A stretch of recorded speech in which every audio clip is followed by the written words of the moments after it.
And so you're probably here because you think that Metal Series and Beyblade Burst are actually in the same universe. And I'm going to give you the Beyblade complete timeline, of which I'm going to try to explain through different ways how the series has progressed and how its timeline has been shaped by the events and by the Beyblades themselves. This is a Beyblade theory. Both of the Beyblades that are in the series or anime are actually made of metal. So yes, Beyblade Burst is Metal Series. You can tell by their manufacturing processes in the Beyblade Burst series that a lot of the Beyblades, basically a lot of the main characters' Beyblades, are made out of metal. You could see from every strike that there's sparks that fly. And yes, even metal could be incorporated within the layer. And so we've seen a progression in the use of metal, not only for a forge disc or a center balance, but to be used within the layer. And this does start with Bakuten Shoot and intensifies all the way through Metal Series, where we see the metal on the outside of the layer as opposed to the inside. And that might be for many reasons: power, durability, and of course, to have that extra weight when attacking or even when defending. And this is not unheard of. If we connect all the threads together, then that does mean that Beyblade Burst and Metal Series would be in the same universe. And if they are, then that does mean that perhaps Bakuten Shoot is in the same universe as well.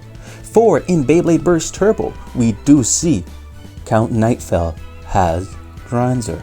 We've seen very many similarities as well in settings, and that of course could just be the animators reusing the photos or animations, or maybe just to pay homage to the original content. But yes, there are many parallels between the Beyblade series. There has been a progression of the size of the base stadium that our bladers use, and that is within the tournaments themselves. Whether that is visually in the way that the base stadium looks in Burst, or in the sheer size that we see all the way in Beyblade Metal Fusion. And if we go even further into the future, as we know that Jenga passed on the legacy to Zero, the base stadiums can get amazingly big, complicated, and even move. So there has been, like I say, a clear progression of the size and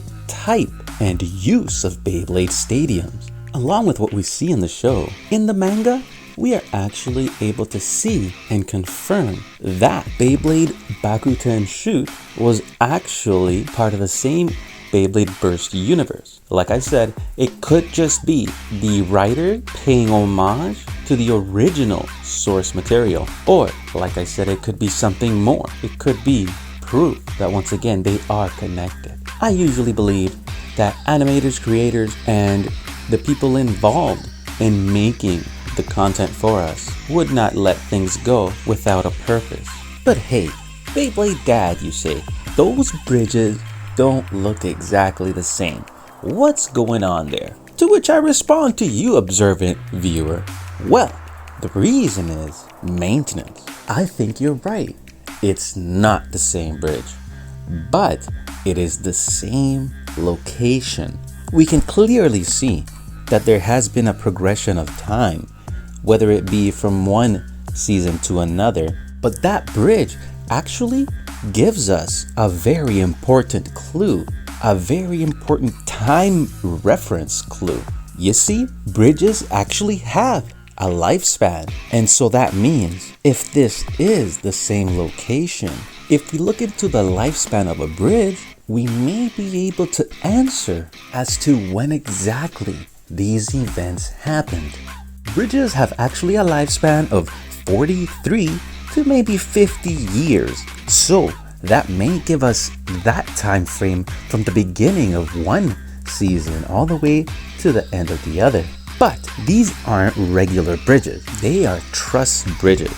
and they are constructed of very strong and very durable steel, often lasting over 100 years. So that means that we have an even bigger time gap between these events. Or is there even something else that could be going on? Well, the truth is, we don't actually have to wait 100 years, because if there's some sort of corrosion, or if anything happens, any seismic activity happens, then it might compromise the bridge. And because of the cost of it being totally replaced, these kinds of bridges are usually replaced piece by piece. In my opinion, one thing is clear, that these events all happened within the same vicinity and with the same landmarks, because we do know that they do take part in the same world, just of course not in the same time. And that may explain why everybody doesn't know of everybody else. They're so distant in the past that they're basically irrelevant. Beyblade has been around for thousands of years in the Beyblade world, and a few hundred more or a few hundred less, well, that's just a blink of an eye. I have spoken many times before about the universes being in one before in other videos. What do you think though? Are all Beyblade sagas connected? And if so, is this their complete timeline? Let me know down in the comments below, and of course on the screen you'll see a couple of videos that I think you will love. Click on one of them and I'll surely see you there.